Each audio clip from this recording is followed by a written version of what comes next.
I'm standing near the top of Mount Tabor, which is the highest peak in a range of hills rising up out of the valley of Jezreel. And there are spectacular views to look out as you get this wonderful view from this high place. And it's the place where Jesus came with just 3 disciples for a special, significant moment in Jesus's own life.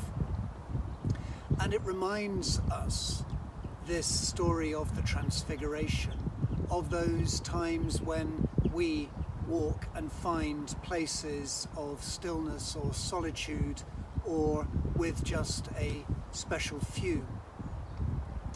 And it reminds me of my childhood growing up on the edge of Dartmoor in Devon.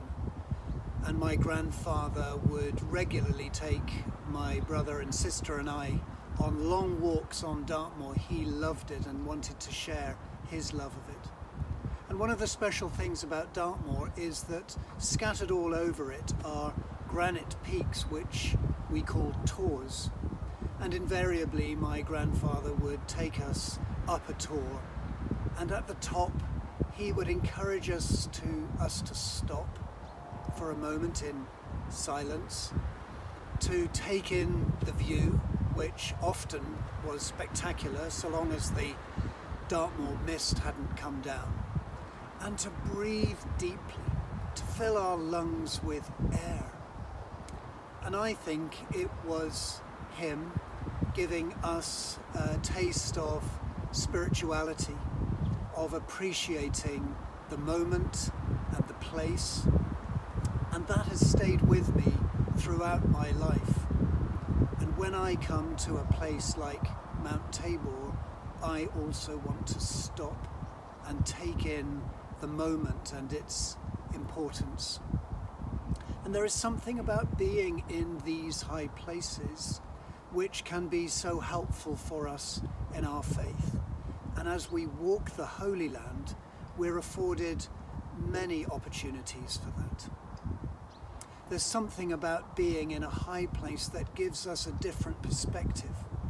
We're not stuck in the details of life.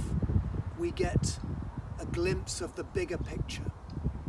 Maybe we feel we get a sense of the divine eye on our own lives. And so it's really important for us to take that opportunity, whether we're in the Holy Land or whether we're in our own context. And here on Mount Tabor, where Peter suggested making a booth for Elijah and for Moses, Jesus said no.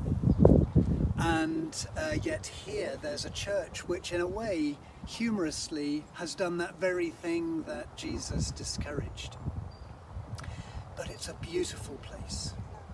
It's with chapels dedicated to Moses and Elijah, and a chapel, the Church of the Transfiguration, that commemorates the Transfiguration.